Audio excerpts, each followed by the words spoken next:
میرے والوں آج دیکھو لبیک والے آ گئے، ان کا جرم صرف اتنا ہے، یہ کہتے ہیں شادیوں پہ بیٹیاں نچانے والوں، بیٹیاں نچانے کے لیے نہیں ہوتی، بیٹیاں تو حیا والی تربیت والی ہوتی ہے، بیٹیاں کیمرہ مین کے آگے سجا کے بٹھانے کے لیے نہیں ہوتی،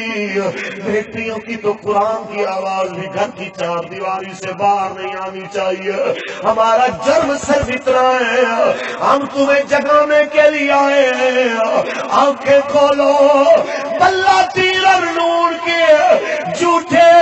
تلسم کو توڑ کے ایک بار باہر آؤ، حقیقت کی زندگی میں آنکھیں کھولو۔ کبھی شام والے بھی یہی کہتے تھے ہمیں فلسطین سے کیا لگے، جناب اعلیٰ ہمارے ملک میں تو امن ہے۔ کبھی یمن کے بادشاہوں نے بھی اپنی قوم کو کہا تھا تم امن سے رہو، ہمیں کیا لگے، بات تو عراق میں چل رہی ہے، بات تو تیونس میں چل رہی ہے۔ یہ یاد رکھنا پیارو، جب آگ لگتی ہے، جب آگ جناب بستی کو لگتی ہے، پھر اپنے گھر میں اطمینان سے لیٹنا عقل مندی نہیں ہوتی۔ آپ کے سامنے کشمیر جل گیا، آپ کے سامنے افغانستان، فرما یمن، شام، حضور کی امت کی چیخیں عرش اعظم تک جا رہی ہے، بیت المقدس کے سامنے ہزاروں کا اجتماع پکار پکار کے کہے یا محمد ہو، یا محمد ہو، اے پیارے آقا آپ کی امت لٹ گئی، حضور کی اس امت کے لیے ایٹمی طاقت کا حامل نواز شریف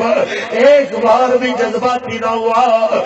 50 شرابی امریکہ میں مرے، فوراً 1 گھنٹے میں بیان آ جائے، قیمتی انسانی جانوں پہ ہمیں بڑا دکھ ہوا، قیمتی انسانی جانوں کے ضیاع پہ ہم افسوس کا اظہار کرتے ہیں۔ کوئی جا کے بتائے ظالم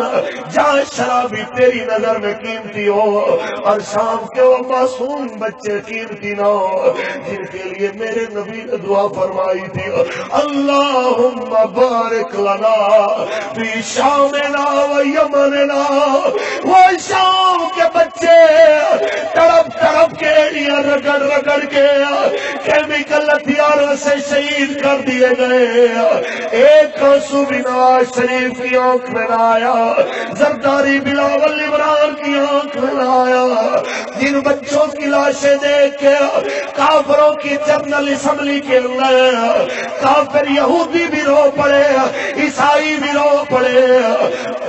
اس حالت کو دیکھ کے ہمارے وطن کے پارلیمنٹیرین نہ روئے۔ میں آپ کے سامنے کہنا چاہتا ہوں یار، ان سے تو کتا بھی بہتر ہے، کتے کو بھی 2 روٹیاں ڈالی جائیں اس کو بھی اس کا لحاظ ہوتا ہے۔ جو کہتا ہے مالکوں پہ حملہ ہوگا تو میں اس کے لیے آواز اٹھاؤں گا، 100 بندہ مل کے اس کے مالک پہ حملہ کرے، کتا اپنے حصے کی آواز اٹھاتا ہے۔ یار کتا تو 2 روٹیاں پہچان لے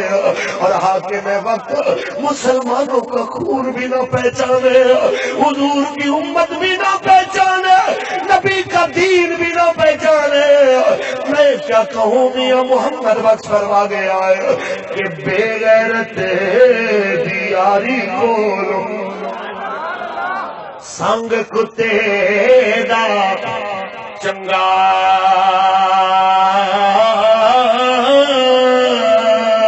تے بے شرمی دے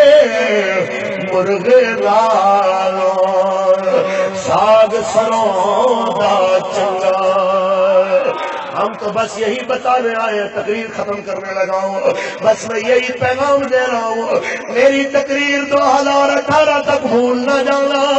ایک ایک لفظ یاد رکھنا میرا۔ قطری شہزادوں کے خط کے بدلے شکار کی اجازت دینے والے، پاکستان کے غریبوں کی 12-13 سال کی بیٹیوں کی عزت لوٹنے کے لیے ان کے خیموں میں انتظام کرنے والے، کیا ایمان سے بتاؤ وہ کشمیر کی بیٹی کی آبرو بچا سکتے ہیں؟ کیا وہ شام کی، کیا وہ مظلوم بیٹیوں کی آبرو بچا سکتے ہیں؟ کبھی نہیں۔ ان بیٹیوں کی آبرو تب بچے گی جب تخت پہ حضور کا دین آئے گا، جب فیصلہ کرنے والا کوئی بزدل نہیں ہوگا، محمد عربی کا شعر ہوگا۔ جب جناب اعلیٰ دنیا دیکھے گی اب یہ قوم بزدل نہیں رہی، کیونکہ جاگ اٹھے ہیں اہل سنت، گونج اٹھا یہ نعرہ ہے، دور ہٹو اے دشمن ملت پاکستان، دور ہٹو اے دشمن ملت پاکستان ہمارا ہے۔ یہ دھرتی بشر مودی کے غلاموں کی نہیں، یہ دھرتی لاب داتا لجپال کی ہے، یہ دھرتی میاں میر سرکار کی ہے، یہ دھرتی میاں شیر محمد شرف پوری علیہ رحمہ کی ہے، یہ دھرتی جناب اعلیٰ وارث شاہ اور بلے شاہ علیہ رحمہ کی ہے، یہ دھرتی غیرت مندوں کی ہے، میرے علی شاہ محافظ ختم نبوت کی ہے۔ اس دھرتی پہ وہی عزت والا ہوگا جو حضور کی عزت کے لیے جان دے بھی سکتا ہے اور گستاخ کی جان لے بھی سکتا ہے۔